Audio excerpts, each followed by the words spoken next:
이제 본격적인 요단강 동쪽에서 압살롬의 반란군과 그리고 다윗 왕의 군대가 전쟁을 치르는 모습이 오늘 우리가 읽은 말씀 속에 기록이 되어져 있습니다. 압살롬이 끌어모은 군대는 과연 몇 명이었을까?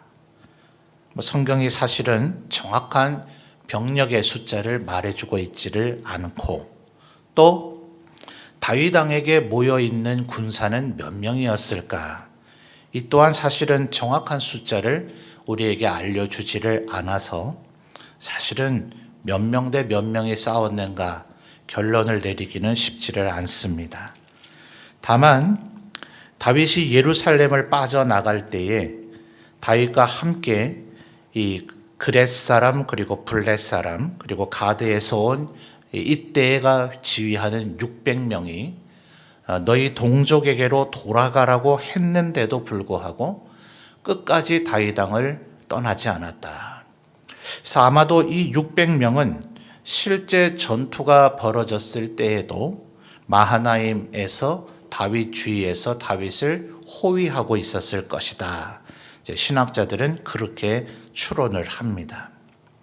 그러나 지금까지 성경에서 나타난 표현으로 볼 때 헤브론에서 압살롬이 제사를 드린다 했다가 거기에 이스라엘의 유력한 사람들은 다 초대를 했죠.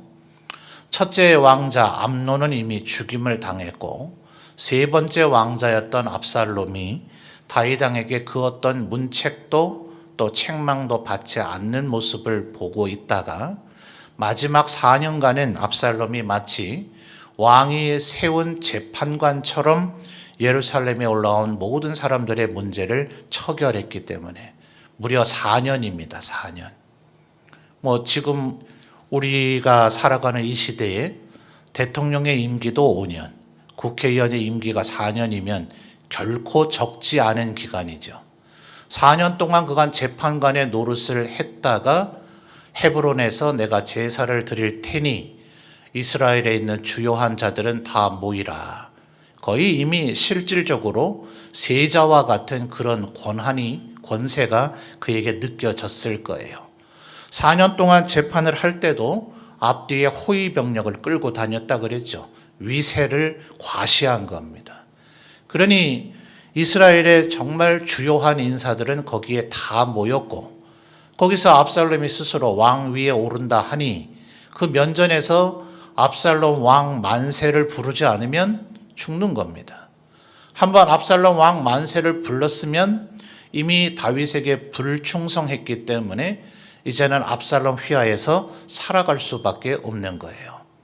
그래서 성경에서는 온 이스라엘이 압살롬에게로 돌아갔다 이렇게 표현을 했습니다. 그러니 아마 요단강 서쪽에 있는 주요한 지파들은 다 압살롬에게 이미 지휘관들, 우두머리들이 압살롬의 신하가 되도록 맹세를 했기 때문에 그 부족, 그 지파 단위와 그 종족 단위는 병력 징집에서 제외될 수가 없었을 겁니다. 그러니 요단강 서쪽에 아마 9지파 반이 전원 다는 아닐지라도 대부분 병력을 차출해 줄 수밖에 없었을 것이다. 그래서 아마 압살롬의 군세는 수십만에 달했을 것이다 라고 신학자들이 추론합니다. 근데 지난 시간에 우리가 살펴봤듯 17장 27절을 거슬러 가서 볼까요? 17장 27절을 보시면 다윗이 마하나임에 이르렀을 때에 암몬 족속으로서 라빠 사람 나하스의 아들 소비, 그리고 로데발 사람 암미엘의 아들 마길, 그리고 로글림 길르앗 사람 바르실레, 이 사람들이 다윗 왕을 공개했다 그랬죠. 이건 단순히 먹을 것을 준 것만이 아닙니다. 이들이 마하나임으로 다윗과 함께한 사람들을 받아들였다는 것은 압살롬이 왔을 때 문책을 당하거나 잘못하면 사형을 당할 수도 있는 일입니다. 다윗을 포박하고 아니면 죽여서 압살롬에게 데려다 주지 않고 다윗 왕을 받아들였다면 그 자체가 다윗 왕과 함께 싸우겠다는 의사를 표현한 것으로 봐야 됩니다. 그래서 요단강 동쪽에는 보통 루벤 그리고 갓, 므낫세의 지파의 절반 종족들이 영토를 분할받아 살고 있었죠. 그래서 그들을 가리켜서 우리가 통칭 길르앗 사람이라 이렇게 부르곤 하잖아요.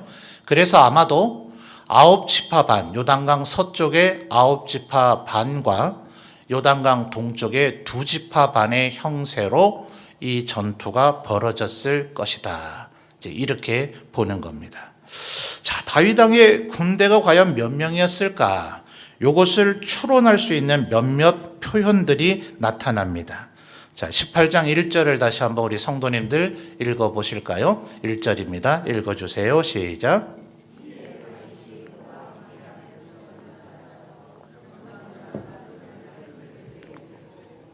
자, 뭘 세웠다고요? 천부장과 백부장을 그들 위에 세웠답니다. 자, 천부장은 몇 명 지휘하는 게 천부장입니까? 1000명이죠. 그죠? 백부장은 몇 명 지휘하는 게 백부장이에요? 100명 지휘하는 게 백부장입니다. 근데 예를 들어 만약 군대가 100명밖에 안 되는데 10명을 세워놓고선 자, 당신 이제 백부장이야? 이러면 이건 사람 욕비는 거죠.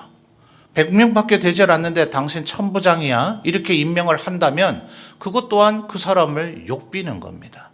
분명히 1절에 천부장과 백부장을 세웠다는 것을 볼 때 1000명 단위 이상의 군대가 모였구나 하는 것을 우리가 추론해 볼 수가 있어요. 또 2절을 보시면 전체 군대를 3개 부대로 나눕니다.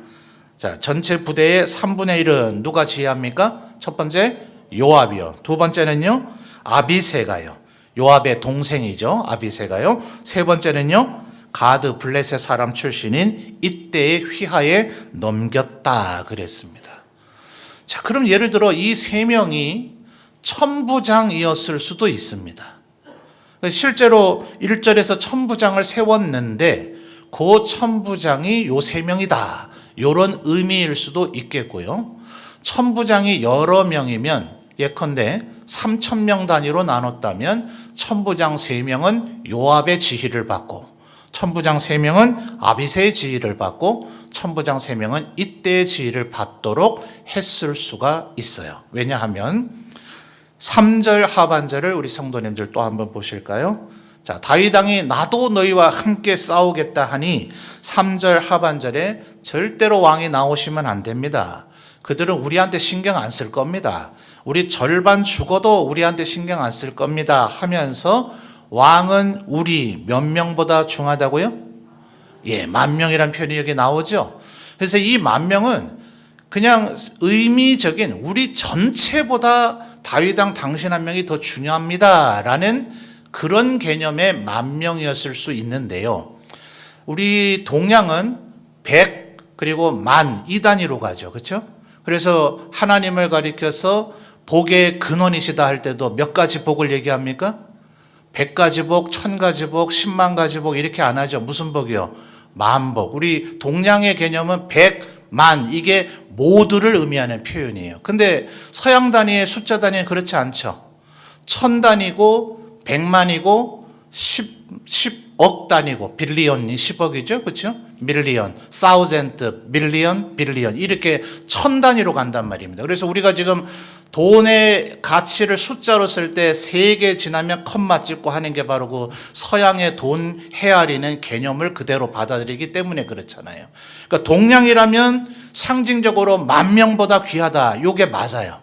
그런데 서양 이 이스라엘 문화권에서는 굳이 10,000명이란 단위를 여기서 얘기할 이유가 없거든요. 1000명보다 귀하다 하거나 아니면 천천, 성경에 천천과 만만 이런 표현이 나와요. 그래서 천천이면 100만 명보다 귀합니다. 차라리 이렇게 했으면 자연스러운데 우리 10,000명보다 귀하는 것은 성경의 표현의 흐름상 이렇게 좀 매끄럽지가 않아요. 그래서 실제 인원이 10,000명이었을 수 있다. 이런 추론이 나오는 겁니다. 자, 4절 하반절도 보십시오. 4절 여러분이 읽어주세요. 시작.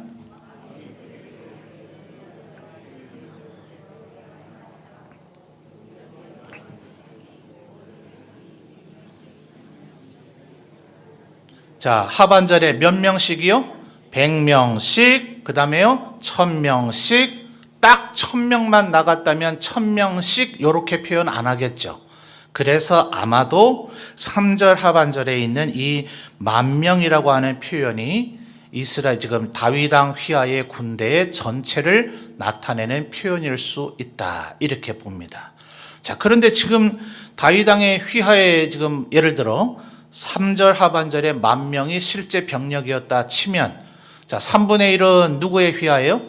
요압 휘하에. 그러면 10,000명이면 천부장이 10명이었을 테니 아마도 1000명은 다윗 왕을 호위하는 그 600명에다가 플러스 400명, 이래서 천부장은 다윗 왕 친위 부대로, 직할 부대로 아마 마하나임 성에 남아 있고, 아마도 3,000명은 2절의 표현대로 요압의 휘하에, 3,000명은 아비새의 휘하에, 3,000명은 이때의 휘하에서 진두지휘를 받았을 수 있다, 이렇게 보는 신학자가 있습니다.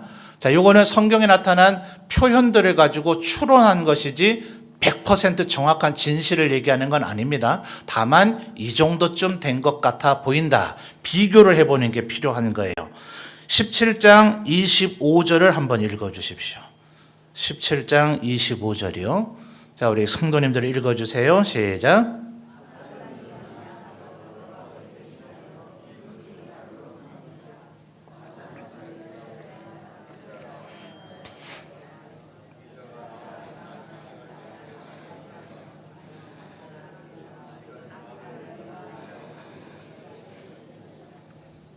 자, 압살롬이 누구를 군대의 지휘관으로 삼았습니까? 아마사, 그렇죠? 자, 25절 확인하고 계세요? 압살롬은 아마사로 요압을 대신해서 군 지휘관을 삼았는데요. 이 아마사가 누구냐 하면 요압의 어머니 수르야의 동생인 아비갈의 아들이에요. 복잡하죠? 자, 다윗 왕도 형님이 7명인데 누나들이 몇 명인지는 성경에 잘 얘기를 안 해줘요. 그건 뭐 별로 고대에서는 여성들은 죄송합니다만 중요하게 여기지 않았기 때문에 몇 명이라는 것 자체를 표현을 안 해주는데, 누나들의 이름이 나오는 게 한 사람은 수르야고 한 사람은 아비갈입니다. 그러니까 지금 이 요압, 아마사, 이거 전부 다 다윗 왕 입장에서는 조카뻘 되는, 생질이 되는 친구들이에요. 그러니까 압살롬과는 뭐가 됩니까? 내 외종간 사촌들이 되는 사람이죠. 그래서 아마도 25절에 이 아마사는 어쩌면 이 사단이 벌어지기 전에는 요압과 아비새가 그러했듯이 다윗 왕 휘하에서 함께 싸웠던 용사일 수 있다, 신학자들은 이렇게 봅니다. 차이점이 뭡니까?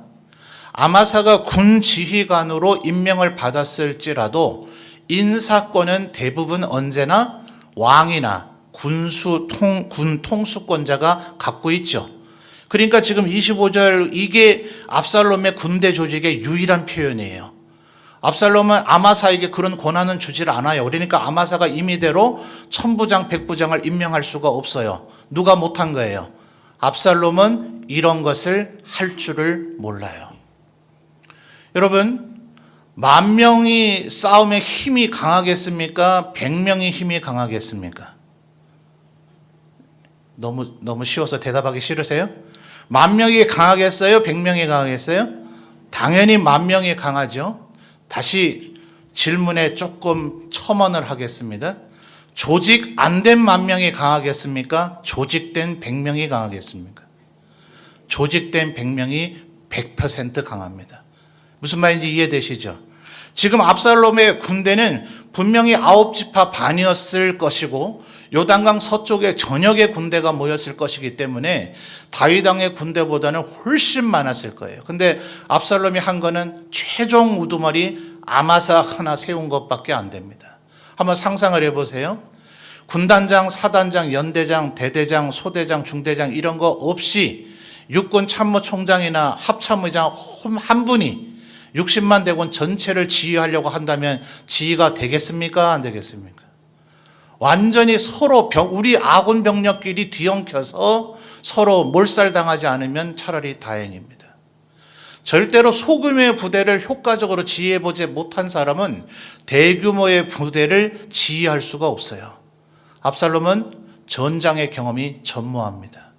다윗 왕은 이 완전히 전쟁터에서 살았죠. 하나님께서 오죽하면 너는 피를 많이 흘렸기 때문에 너는 성전을 짓는 일에 적합하지 않다 할 정도로 사사기 시대의 400년 동안 이스라엘을 억압하고 침노해왔던 모압, 암몬, 에돔, 아람, 전역, 블레셋, 심지어 애굽까지 꼼짝 못하도록 주위의 모든 열강을 다 정벌해 버렸습니다.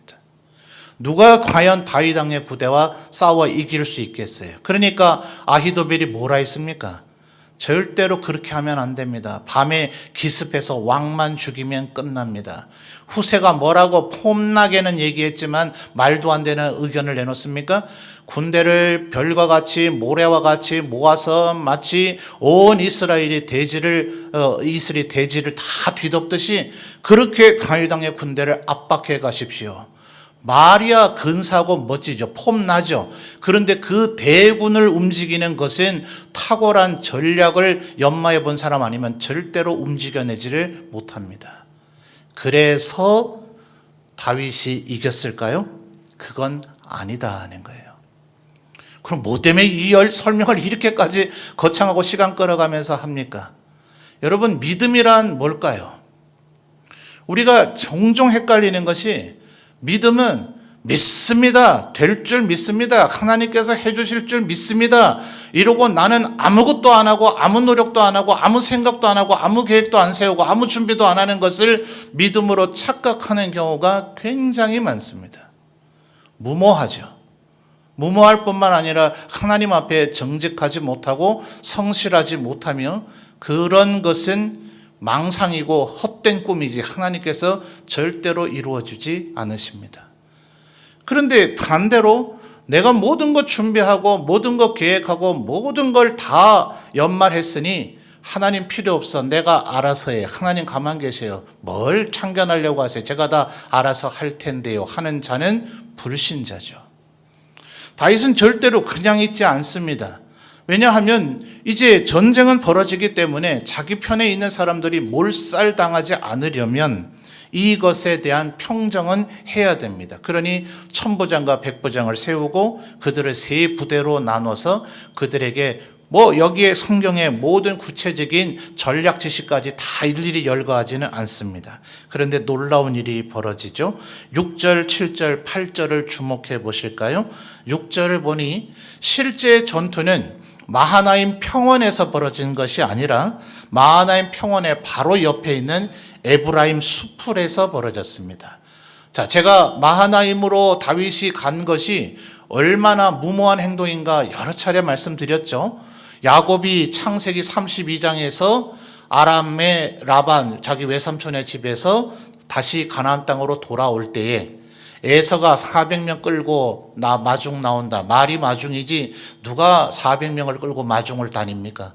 야곱의 족속을 다 죽이겠다는 에서의 결심이죠. 그럴 때 하나님께서 야곱에게 두려워하지 말라고 두 군단의 천사의 진영, 텐트를 보게 하셨는데 그래서 하나님의 군대가 진쳤던 곳이다. 이래서 그곳 이름이 마하나임이 됐다 했습니다. 최소 3만 명이 텐트를 치고 머물 수 있는 평원지대, 여기는 병력이 적은 부대가 반드시 분리합니다. 그러나 이곳으로 다윗이 거점을 삼은 것은 오직 하나님의 군대, 하나님만 의지하겠다는 그의 의지의 발로를 보여준 것이다 했는데 전쟁에 아주 아주 숙달되어 있는 다윗은 결국 그 전투 지형을 마하나임에서 하지 않고 6절에 에브라임 수풀로 이동을 시킵니다. 자, 이 숲이 얼마나 빽빽한지 그곳에서 결국 7절을 보니까 서쪽에서 요단강을 건너온 이스라엘의 2만 명이 거기서 전사했습니다. 왜 전사했습니까? 8절 우리 성도님들 읽어주시죠. 8절입니다. 시작.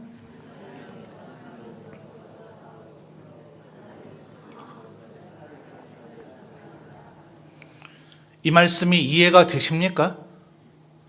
이 수풀은 도대체 뭘로 되어 있는 수풀이길래 숲에서 죽는단 말입니까? 다윗 왕의 부대가 칼로 쳐서 죽인 사람보다 이 숲에서 그냥 죽은 이스라엘이 훨씬 더 많았다는 거예요. 누가 하신 일입니까? 하나님께서 하신 거예요. 여러분 언제나 이 사실을 잊지 마셔야 됩니다. 내가 최선의 노력은 경주해야 되지만 하나님을 의지하는 자, 그리고 하나님의 긍휼을 구한 자를 하나님께서 도우시고 승리하게 하십니다. 무슨 수풀이 이렇게 도대체 뭐길래요? 여기 무슨 능력이 있길래요? 물론 9절 말씀을 보면 압살롬이 머리가 굉장히 길었다 그랬죠. 압살롬의 머리가 얼마나 멋있는지 이스라엘에 그와 같은 자가 없었다. 이미 우리 성경에서 살펴봤습니다. 그리고 머리카락의 길이도 굉장히 길었다 했어요. 근데 도대체 얼마나 길면 나뭇가지에 걸려서 대롱대롱 매달립니까? 우리 교회 누가 머리가 제일 기신가요? 우리 마당에 감나무에 가서 한번 우리 테스트를 해볼까요? 한번 매달리게 할 수 있겠습니까? 도대체 얼마나, 그래서 아마 기본적으로 압살롬의 머리는 곱슬머리였을 것이다 라고 신학자들이 봅니다. 그럼 파마를 빠글빠글 파마를 해서 한번 우리 테스트를 해볼까요? 이게 도대체 거의 불가능한 얘기죠. 그래서 어쩌면 9절에 이 노새가 전속력으로 달렸을 수 있다. 압살롬이 숲에서 노새를 전속력으로 달리는 건 죽기를 작정한 거죠. 여러분 고속도로에서 속도 200km로 달리는 것보다 더 위험합니다. 왜냐하면 숲은 바닥이 평평하지 않을 가능성이 훨씬 높죠. 절대로 분명히 바위돌이 솟아 있든지 이끼가 껴 있든지 낙엽이 많이 떨어져 있든지 움푹 패여 있든지 혹은 짐승의 사체가 있든지 마치 장애물 경기장과 같아요. 거기를 전속력으로 달리면 죽겠다고 작정한 것과 뭐가 다릅니까? 그러니까 아마 노새가 하나님에 의해서 미쳐 날뛰었든지 아니면 압살롬이 전혀 이 숲에 대한 지식이 없어 너무나 왕궁에서만 자라난 포시래기 왕자님이었기 때문에 막 달려도 되는 줄 알고 달렸다가 얼마나 빨리 달렸으면 머리가 거기에 걸려버렸는데 9절 하반절에 노새는 빠져나가는데도 불구하고 사람이 떨어지지 않고 거기에 매어 달릴 정도로 엉켜버렸을까요? 그래서 어떤 신학자들은 그냥 나뭇가지에 머리카락이 엉킨 게 아니라 분명히 보시면 9절에 압살롬의 머리가 그랬죠. 우리도 보통 이발하러 가면 머리 자르러 간다 그럽니다. 그죠? 그러면 이제 조금 어휘를 정확하게 쓰기 위해서 머리는 자르지 말고 머리카락만 자르고 와 이렇게 썰렁한 농담 안 해보셨나요? 저만 하나요? 자, 머리카락이 걸렸습니까? 머리가 걸렸습니까? 머리가 걸렸죠. 그래서 어떤 신학자는 말하기를 아마 이 목 부위에 나뭇가지가 걸렸을 수 있다. 아니면 나뭇가지가 이렇게 세포에 따라서 가지들이 죽어버리면 나뭇가지가 부러지게 되죠. 그게 깔끔하게 부러지지 않기 때문에 마치 돌출된 조금 둔탁하긴 하지만 창과 같은 모양새가 된단 말입니다. 거기에 전속력으로 달려가서 부딪혀버리면 마치 창에 찔린 것과 같은 상태가 될 수도 있죠. 그래서 지금 이 9절의 상태가 어떤 상태인가 문장의 표현만으로는 100% 이해하기는 어렵기 때문에 그런 다양한 가능성을 보여줍니다. 압살롬이 이 꼴일 거라면 요단강 서쪽에서 들어온 이스라엘 군대가 어떤 행동을 했을지 대충 상상이 되시죠. 요단강 서쪽 사람들은 요단강 동쪽 진영에 대해서 잘 모를 가능성이 많죠. 그죠? 우리가 예를 들어 충청도 잘 아시겠어요? 전라도 혹은 경기 서부 인천 지역 잘 아십니까? 잘 모르잖아요. 거기 가면 아마 지리가 굉장히 낯설 거예요. 더군다나 이 에브라임 숲을이라고 하는 지명이 신학자들이 조금 난해합니다. 위치적으로 볼 때 마하나임에서 장거리를 이 대군의 두 부대가 서로 거기까지 굳이 왔는데 다윗 왕이 먼저 도망왔고 그 다음에 압살롬의 부대가 쫓아왔는데 그 두 부대가 여기 싸우기 비좁으니까 일로 가자 하면서 다시 요단강 서쪽으로 갔을 리는 없잖아요. 그러니까 마하나임 부근에 이게 있어야 되는데 도대체 이게 어느 숲을 말하는 건지 찾아내기가 사실은 어려워요. 그래서 어쩌면 그럴 정도라면 요단강 서쪽 사람들은 정말 몰랐을 수 있다. 자, 그러면 여러분 우리가 만약 정말 막 울창하고 막 밀림처럼 막 숲이 아주 짙게 우거져 있고 그 안에 돌이나 습기나 이끼가 많고 그러면 사람 들어가면 거기에 몰살 당합니까? 그렇지 않죠. 아무리 이해하려고 해도 이 수풀에서 전사자가 칼에 죽은 자보다 많았다 하는 것은 우리 믿음이 가진 사람은 단 하나로밖에 결론을 내릴 수가 없어요. 하나님께서 압살롬을 버리셨구나. 언제나 이것을 기억해야 합니다. 하나님이 함께 하시면 우리를 하나님께서 도우십니다. 다윗은 비록 그의 잘못이 있긴 했지만 절대로 자기의 유익을 위해서 법궤를 이용하려고 하지 않았죠. 제사장들이 따라왔지만 돌아가라. 하나님께서 나를 불쌍히 여기시면 나를 이곳을 다시 보게 하실 것이고 하나님이 나를 버리셔서 다시는 법궤에 있는 것을 보지 못하게 하신다면 그 또한 내가 받아들여야 될 일이다. 그랬죠? 시므이가 죽은 자여 이 비루한 자여 가거라 했을 때 나 돌아 저거 하나님께서 나 들으라고 하시는 말씀이다. 만약 이것이 내게 원통한 일이라면 하나님께서 이로 말미암아 나를 긍휼히 여겨주실 것이다. 이 모든 상황 속에서 다윗은 주위 사람들 보지 않죠. 압살롬을 증오하지도 않고 압살롬에게 가담한 신하들에 대한 배신감을 느끼지도 않고 자기를 증오하고 비난하는 사람들에 대한 적개심을 갖지도 않고 오직 갖고 있는 마음은 하나님께서 나를 지금 어떻게 보고 계실까? 하나님이 나를 불쌍히 여겨주시기만을 구할 때 하나님께서는 이 에브라임 수풀에서 다윗의 손을 높이 들어주시더라 하는 겁니다. 그러나 기억하십시오. 다윗은 절대로 손 놓고 있지 않았다는 것을. 군대를 백부장, 천부장 단위로 조직을 했고 요압과 아비새와 이때에게 그들의 지휘를 맡기고 그들을 100명 단위, 1000명 단위로 그들을 격려할 정도로 철두철미한 준비를 했다는 것을. 그래서 교회의 리더들은 언제나 성실하고 근면하게 자기가 맡은 일을 최선을 다해 해야 합니다. 그러나 동시에 나는 아무것도 할 수 없는 무익한 자임을 잊지 아니하고 하나님의 은혜와 도우심을 구해야 합니다. 그래야 하나님께서 우리에게 은혜를 베풀어 주실 것입니다. 여러분 19절부터 33절까지에도 아주 중요한 얘기가 나오죠. 결국 압살롬이 죽었습니다. 이 소식을 누군가 다윗 왕에게 전하기는 전해야 합니다. 이 사독의 아들 19절을 보면 사독의 아들 아히마아스, 바로 사독과 아비아달이 이제 다윗 왕을 따라가려고 했다가 다윗 왕이 법궤는 예루살렘에, 그리고 너희들의 아들 그 아히마아스와 요나단이 나에게 전달을 해주는 스파이, 전령의 역할을 해주면 얼마나 좋겠냐, 이렇게 해서 남아있던 사람입니다. 그러나 어쨌든 그의 신분은 제사장입니다. 자, 제사장은 어떻게 살아야 되느냐 하는 거예요. 27절을 보십시오. 이게 다윗 왕이 평상시에 갖고 있는 아히마스에 대한 인식입니다. 27절 우리 성도님들 다시 한번 읽어주세요. 시작.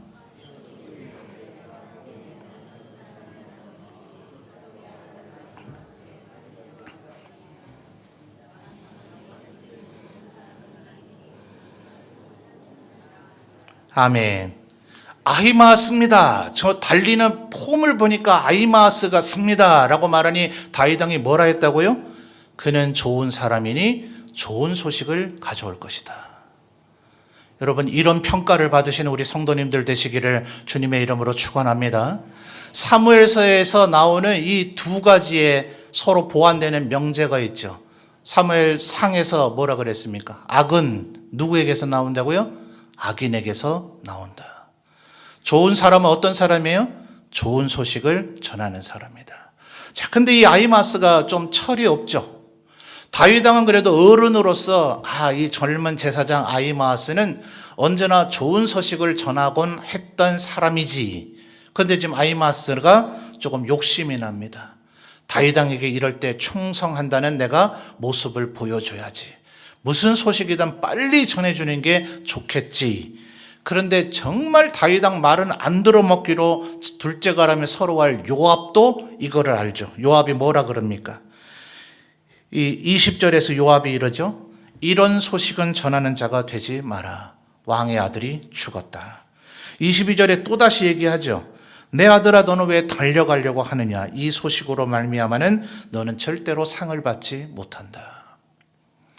여러분, 어떻게 보면 비겁한 자세의 태도일 수 있지만 우리가 내뱉은 말은 결국 우리를 규정짓고 우리가 책임져야 됩니다. 나쁜 말, 나쁜 소식은 내가 굳이 전해줘야 할 사명감을 가질 필요가 없습니다. 나쁜 소식은 누구를 통해서도 전해져요. 그러니까 굳이 그걸 내가 감당하려고 할 필요가 없잖아요. 바울 사도도 이렇게 얘기하죠. 의의 용도로 사용되면 의의 병기가 되는 겁니다. 그러나 불의의 병기로 사용되어지면 불의의 병기가 되는 거예요.